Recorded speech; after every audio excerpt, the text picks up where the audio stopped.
You're listening to Owner RX with Alan Pentz, the podcast for business owners who want to scale without sacrifice. Each episode delivers battle-tested strategies from the Owner RX Playbook Library, showing you exactly how to build systems that run without you. Here's your host, Alan Pentz. Little off kilter, nothing We are fits. back on the Lots of Owner money, RX podcast. lots of We're money laughing for because smaller Tonya things. to a house Hey, that and is fits in her new house. She's, forgive her if she's a little upset today. She gets a little off exactly. kilter. But I can't just go out and get bread next door. So, right. Just what I need is more bread. This is the European. Okay. This is the European value proposition, right? So, well, not if it's just next door. that is true. As And it's very good bread, right? But you get your steps in. Yeah, see, doesn't that feel good? That's true. Did you buy a lot of bread? But I was in New York over the weekend in Manhattan, and I got like almost 17,000 steps. You're so American. 18,000 just walking around. So I see how everyone's so thin. Yeah, it was great. Well, besides bread and real estate prices. I did not buy a lot of bread. Let's talk about hyperproductivity and AI, like hyperproductive teams. I know. And AI, and what's happening right, there? What are we talking about today? What's going on? It's going to go down.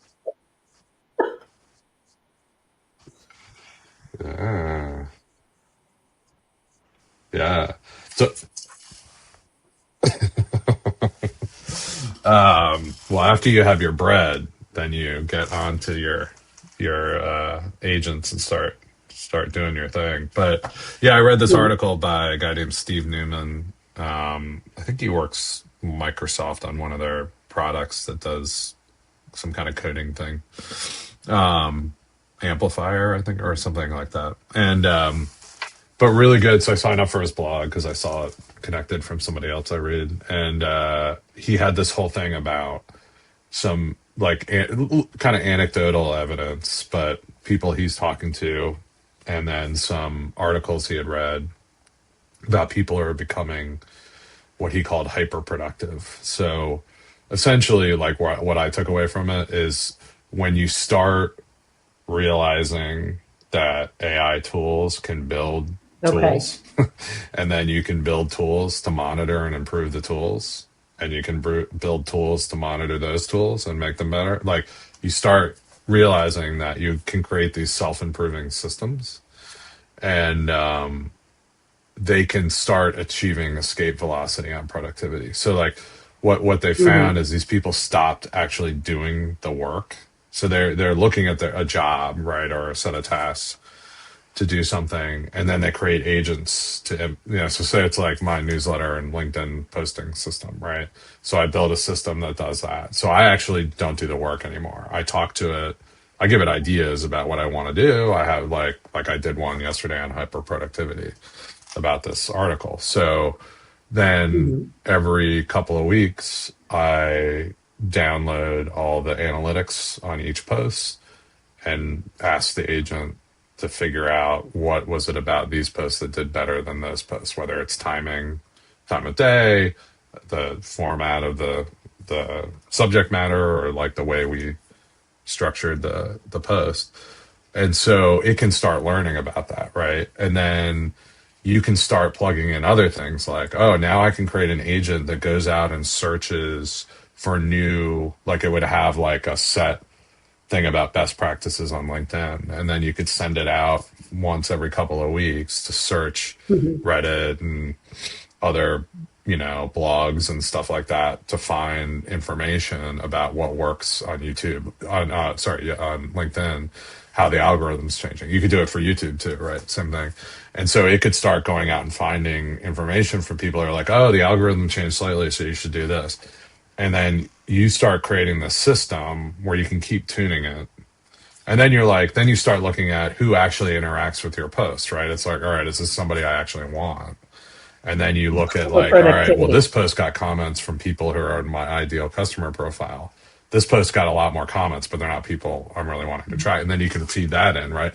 So you start creating the system that the agents can work Right. And so that's probably not the best example, even though it's a decent example, but like, LinkedIn still prevents you from like using agents to interact with it. It's their last So lifeline. that's like one of these things that I wrote about the week before with old kind of SaaS and social media apps where they're trying to hold on to this old way of doing stuff because it's profitable to them.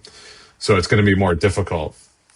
Right. So it's going to be, like when you're dealing with a LinkedIn, it's going to be more difficult. But, if you're doing like the newsletter, yeah, you can just create a self-improving process.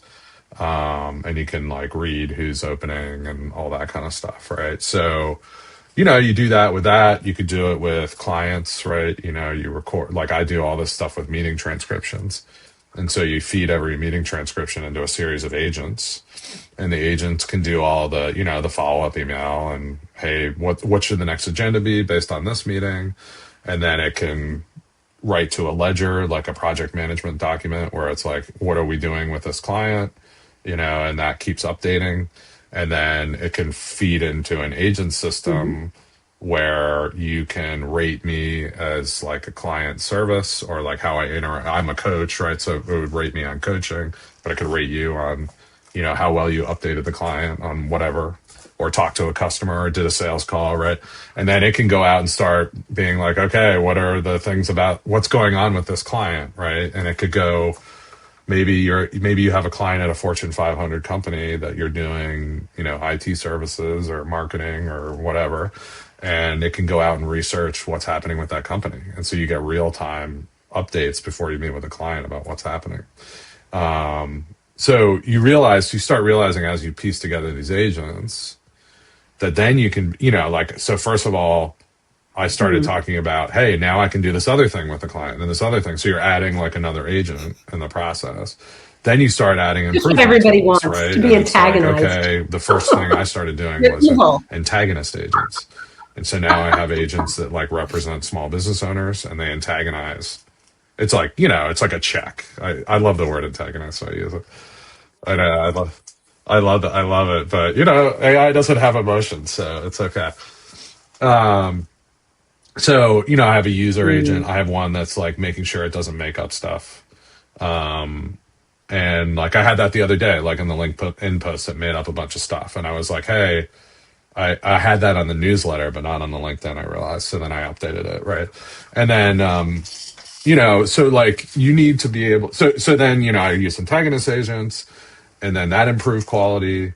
And then you can start doing, these feedback. If you can get analytics, get any kind of feedback like that, you can put that into the agent.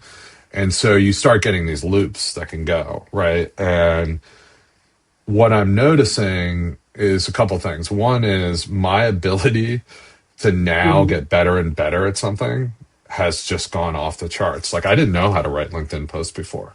And so I had a couple that did really well. I had worked with other companies in the past and seen what did well and what didn't. So I fed that in, and then I just started building on that, right? And so like the old service model of, hey, I'm going to go hire some agency, like, I don't know why you do that, right? I mean, what you could do is go in and look at somebody and, go into somebody in your subject area, right? You don't even need to hire the contractor. So when you're talking about hyperproductivity, you're referring to your or a business owner's ability to do everything you're describing download their posts without like, what's any more on, work, basically. Right. So you don't even, so it's like productivity.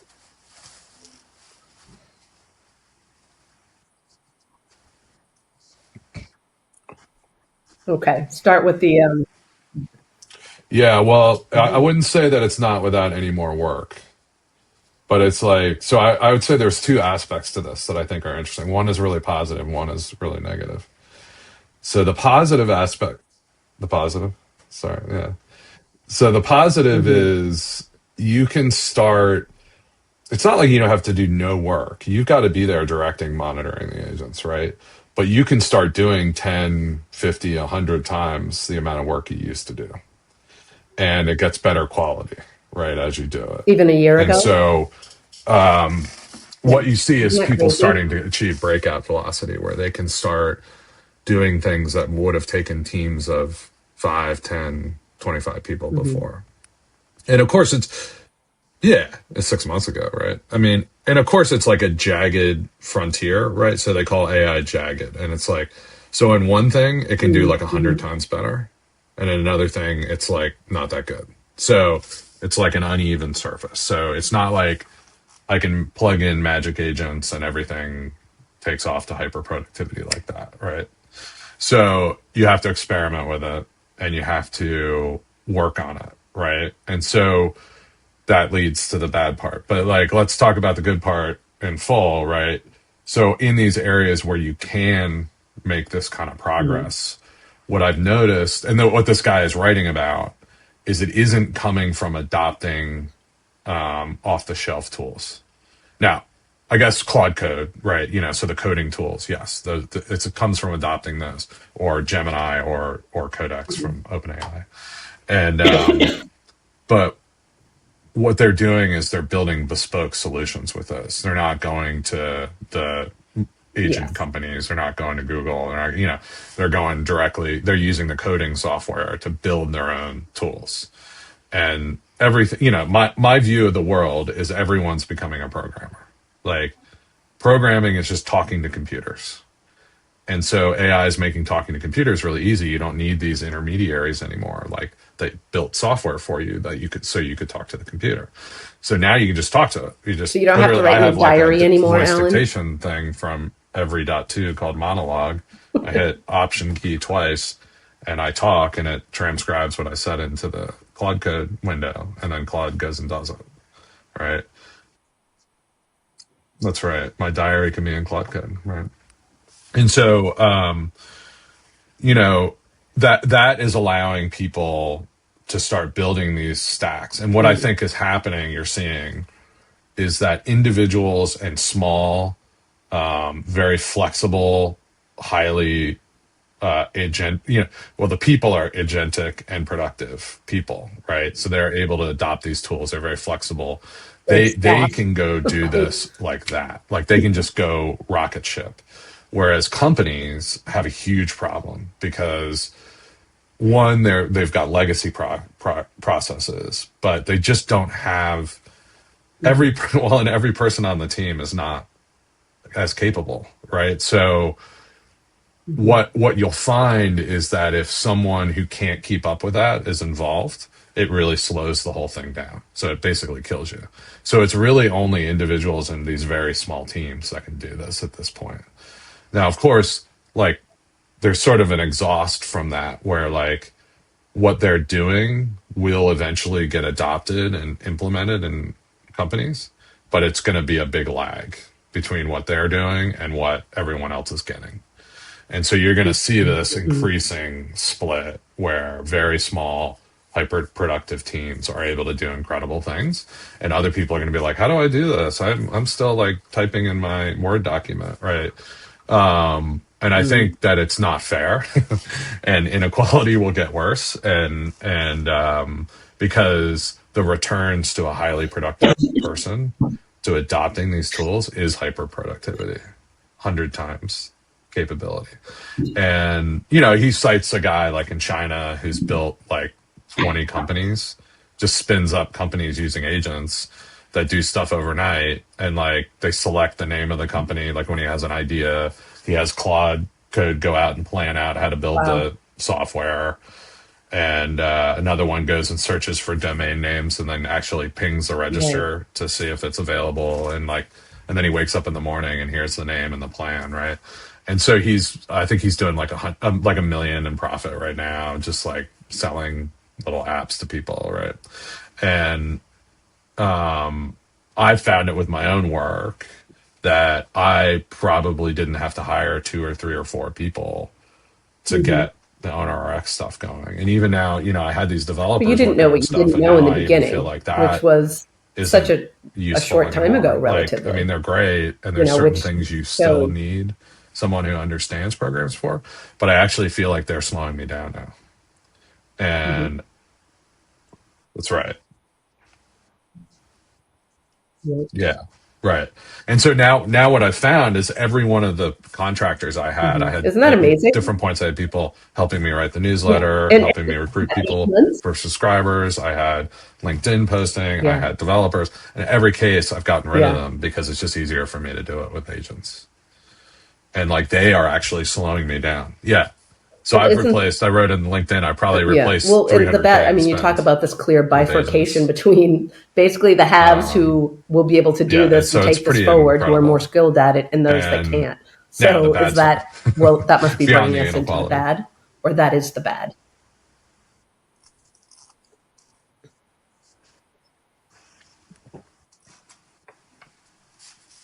Right. Smart people. Yeah. So that's one aspect of the bad is like, I've tried, I taught this course to owners on how to use AI, and it was like pulling teeth. Right. I mean, they're all great people. I love them all, but like, and so, yeah, some of them even are early adopters, right? Like, I have a couple of guys in there and gals in there that are really doing stuff. They're building things, but they're too distracted by their business to like figure out how to build the tools that do the work, and then build the tools that monitor the tools that build the work, right? So it's like they are not like, I don't know how to turn someone into what I'm doing. It's almost impossible. Like, I thought about it and thought about it and thought about it, and it's like, I literally have to take over your company and redo everything. Right. So like, what? Right. Yeah. Like, that's what I'd have to do. Right. And like, a lot of things would break for a while before you got there. So to me, it's like, I can get you to what we're going to try to do with Owner RX is do like a mini version. So I've been thinking a lot about what we're going to do with the tool, because it's gone through some iterations. And now that I'm going to take it over, I'm going to take over the development. So we'll be able to do stuff faster. And I'm really thinking that I need to implement it with the owners, like, and then set them off to use it, and then come back and build more agents for them, and then send them back, and then build more agents. Operated. And like, that's the only way I can get this to happen, because the change management is massive. I mean, it's like, I got to tell you to change how you operate completely from soup to nuts. And this is, yeah. And so this is very, people are using this steam powered factory versus electric factory analogy. So I think it's very apt. Like, I guess at the end of or like in the early 1900s, factories were automated and powered to a certain extent, but it was like one big steam engine in the middle that would run like everything. And so everything was set up around that steam engine. And electricity came out, and clearly it was a better technology, but the old factory, it was actually more expensive to run it the same way with electricity. But what electricity let you do is break up all the machines and plug them in individually, right? So now I can move this machine over here, but that required a complete refactoring of the factory setting. So it wasn't really, it took like 20 years for factories to just completely switch over. And it was new factories coming in that drove it. So I think we have an analogous situation where like, I have to take your entire way you do work and shift it. And then you've got to get into this world where I'm not giving you a SaaS product that's going to work perfectly an individual from day one. The problem with that SaaS product is it's one size fits all. What I'm giving you is an agent system that you have to continuously improve and work with. So this is a big shift. Right. I just kind of had this insight right now, so I'm going to write about this. It is not a plug and play system. It is a way of doing work and evolving. It's like breaking. It's like breaking. You can't just what they have. That's what it feels, even though it's not. But that's what it feels. And so there are a lot of owners who are like, I don't want to deal with this. I don't want to deal with tech. I'm not a tech person. It's like, well, companies are tech. Right. So am I making an argument here that like my tool won't work? Maybe. because like, or at least for the purpose of helping other owners. Like maybe I just need to build everything myself and just do it. You know, I don't, I think we're going to experiment with this and see what happens. Like I'm going to try to get people into this mindset and say, look, what I'm giving you is not going to be perfect. We're going to have to do this over and over and over again. And like, you're going to get, but if you do it, you're going to get on a hyper productive loop, right? So if you really commit to that, all of a sudden you're going to be like, oh my God, my company is like 5 times bigger and I didn't hire anyone. What will be the right? But you've got to commit to that process and you got to work that way. And you got to stop like trying to do all the work. You got to start working on the work. It's almost like, I don't know. I think it's going to be really tough. I mean, they gotta be, I don't know. They've gotta be like, I want to get my hands dirty with this stuff. Like you just can't like I can't come into your company and implement a product that's going to radically shift how every single person in the company does work. And like the owner's not going to be involved. Like, how's that? How's that going to work? So every single person's going to go to the owner immediately and be like, WTF, what's going on here? So I think probably like just thinking it out real time, it's like sections of work can start and you probably have to start in discrete areas where you're willing to blow stuff up a little bit. But I think that the change is massive and the return's massive, but there's risk, right? So like the agents aren't going to work perfect. Like I said, they're not going to work perfectly. You've got to be on top of them and some mistakes are going to happen. There's no question that that's going to happen, but it's like, you can play the safe bet and wait to get washed out by the tsunami, or you can get on the hyper productivity train, right?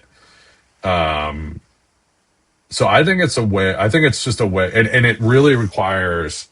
So it really requires a mental shift in. Like, first of all, you got to get like an intuitive feel for like what the AI can do and can't do, and so you really target the places where it can be more effective. But that requires a lot of imagination to really understand it. And you have to be able to conceive systems as a whole. Like it's really benefiting systems thinkers, like strategists, people like that.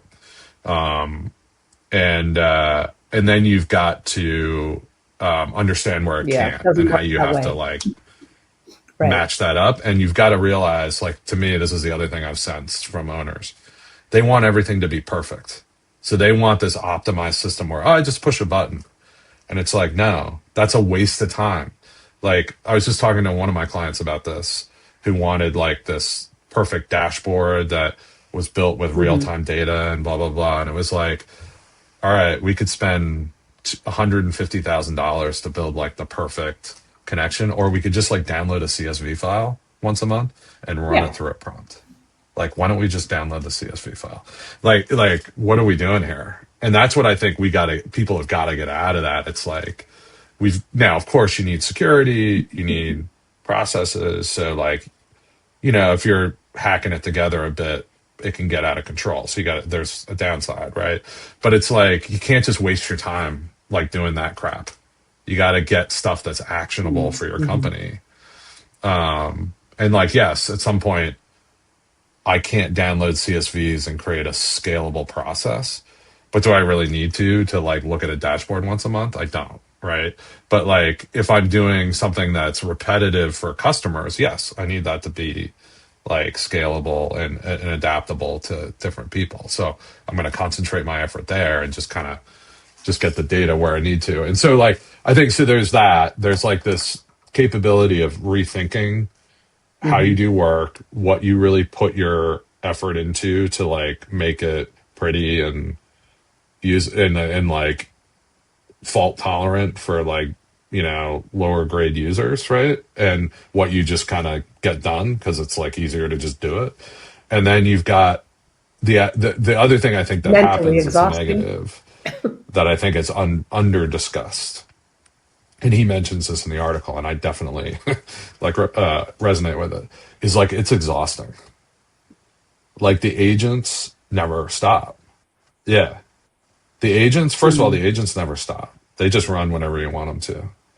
And then, they can run 24 hours a day if you want. So they can be producing results for you all the time. ADD. So how can you even consume some of the results, right? And then I find the really exhausting part, I call it like AI anxiety, is like, oh my God, I could do this. Yeah, I could do this. I can see how that could be a big drawback. Like, okay, there's an put it almost down endless and eat dinner. Set Go of to bed. things that you could do to use the AI to improve the business. So it's like, yeah, right, exactly, right. So I think that there's a big problem there. But I think what you're finding is these people, the people who are really breaking out, they are going crazy. They're going hyper productive, and it's probably burning them out to some extent, but like they're going to be able to sustain it longer than anyone else. Right. And, we'll see where that goes. And, I think we're going to have these things where it's just like you got to unplug for a certain period of time to rejuvenate and, just similar to work. Right. But I do think that is real. And especially as the technology is shifting But in the beginning, quickly, it's kind of like an irony, though, because it's AI like is supposed to make your life easier, right? Because So you in feel theory, like you're going to miss something.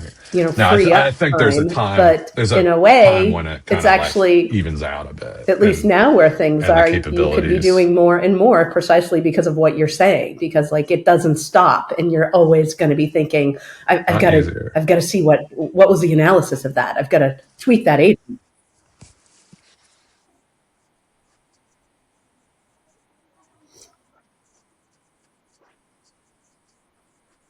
Mm-hmm. So I think I would say I firmly disagree that AI is about making our lives easier. It's this economist wrote about Javon's paradox, right? It's like when Eli Whitney invented the cotton gin to get rid of slavery. But what did it do? It made cotton production more effective, and they actually ended up importing more slaves, right? And so like I think there's something going on here where it's like, it's not, I mean, yes, it makes things easier, right? But then it just makes more things possible. So you just keep doing more things. So like if human desires were finite, then sure, that would work. Way out. But they're infinite. So we just come up with more stuff we want. Right. And then the AI enables it. So there's no like easier, right?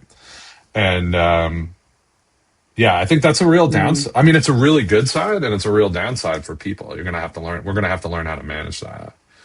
And I do think it'll get better as the technology hits plateaus, but that has not happened yet.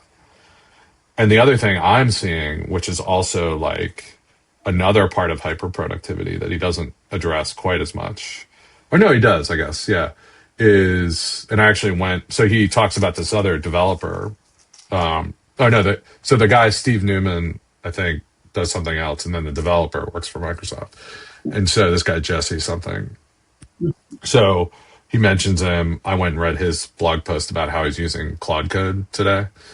And, they developed this thing called skills and plugins. So Claude now, you just have like little files that tell Claude how to do things. So it doesn't have to have it in the code, right? So it can, like, it first started with like, hey, make Word documents, because it didn't. It made all Markdown files. Make PowerPoints, and those were kind of things. And then it's like, I started, Anthropic has a GitHub repo with all of them in it. And you're like, you just download them and use them. And it's like, they have a skill for making a skill. They have a skill for committing stuff to GitHub. They have a skill for, you can put your brand identity into it. So like every like web page you build would reference the brand identity and make sure it complied. You have a skill for, anything basically. And so this guy basically has built a huge skill archive of all the stuff he does in programming. So he's programming for 30 years or whatever it is, And so he's built skills gradually over time for all the way he does everything. Like he does this test-driven development where you write the test first, and then the code has to meet the test versus like writing the code and then testing, right? So that's like a way of doing stuff that I didn't do. And now I just downloaded all his skills, and now I can program somewhat like him. So like, to me, that, okay, now talk about hyper productivity. I can go find the best people in the world, and if they're willing, and enough will be, to share what they do freely, I mean, you can adopt superpowers. So the thing he puts out is this thing called superpowers. You're never going to sleep give you again. Like a bunch of skills for development. And I downloaded, I started using them, and it's like, holy Christ, like this is mind blowing. So that's where what's that?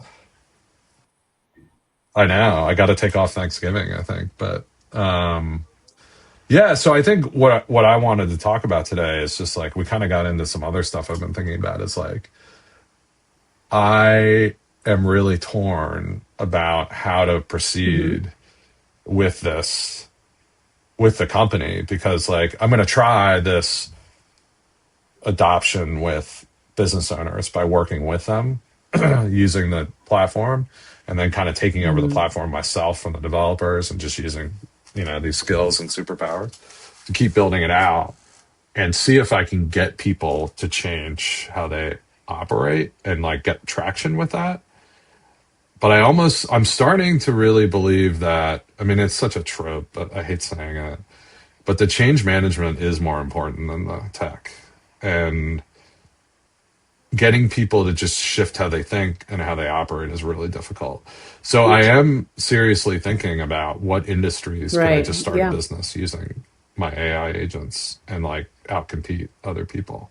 Because like, what's the point of trying to get people to change if they won't do it? The only thing that's going to change them is getting put out of business. And the competitive threat is going to change people. That's what's going to make the change. So I'm in this situation where I'm like, yeah, like how much do I want to bang my head against the wall trying to get people to do stuff? Versus just like identify industries where like iterative self-improving agents will give me a huge advantage over everybody else. Like in marketing, I could definitely do that, right? I could build like the ultimate marketing agency. And somebody said that it was either on a podcast. I think it was a podcast. Yeah, I was listening to A16Z's, or no, it was 20VC. A guy who built one of these coding apps, Base 44 or something like that.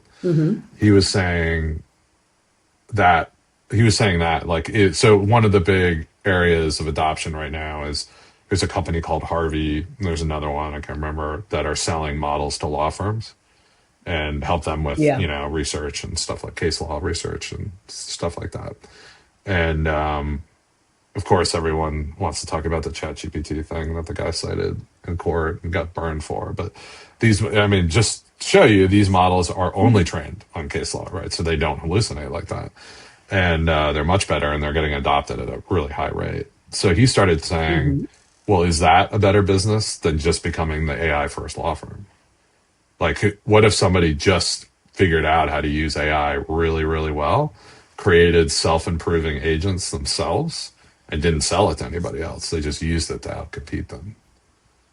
That's where I think, like, is the whole SaaS model going, like, if software becomes completely plug and play, or as this guy said, liquid, like I can create it and I can throw it away.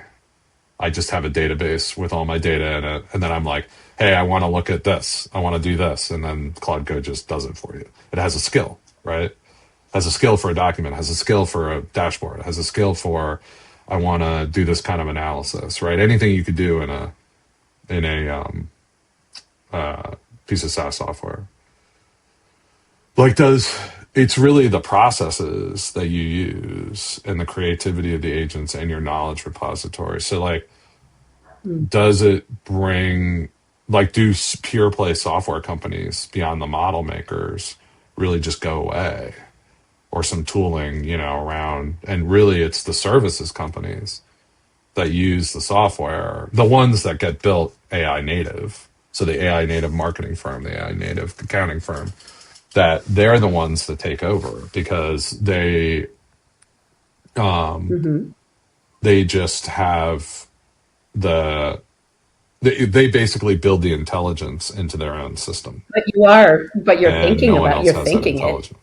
Because it's theirs. So I mean, that might be a little heady at this point. I'm not sure I'm ready to say that that's where we're going. But like, that's crossed my mind several times when I'm thinking it. Mm-hmm. I mean, it's a complete shift, right? Everything was like, before is like, oh, you have this crappy services company, it's worth 5 times profit. And then your SaaS company, your software company was worth 10 times revenue. I mean, totally different, valuations. I don't know. Maybe that's not going to be the case in the future. Like, what if you have a law firm that like executes a little bit better because its agent processes are better, continuously improving? You can go buy your Harvey model, but they've built such like, or they're going to get into niches, right? Like the best, you just have to go buy the trade firm. law firm and the best IP law firm, and they're going to have like so many iterations that like Harvey doesn't have heavy. that, right? So you can't buy that. It is. That's all I have to say is that's heavy, right? Because it's a lot. It's a lot. That's right. So that could be possible. It's a lot to think about. Does that mean you have some thoughts? That's heavy, man. That's heavy. Yes. As I lie on the floor and cry. Yeah, it's a lot. It's a lot. Well, you can think about it as you decorate your new house. Yeah, well, I'm going to be thinking about all of this as I lie on the floor, because there's the only space to be. Moving is hard. I do. Moving is hard. I weep over change management. I think that's it for this week. You've been listening to Owner RX with Alan Pentz. Want to apply what you just learned? Try our AI business advisor at ownerrx.com. It has all the insights and lessons from this podcast, plus hundreds of playbooks, ready to solve your specific business challenges. Owner RX. Stop being the bottleneck. Start being the owner.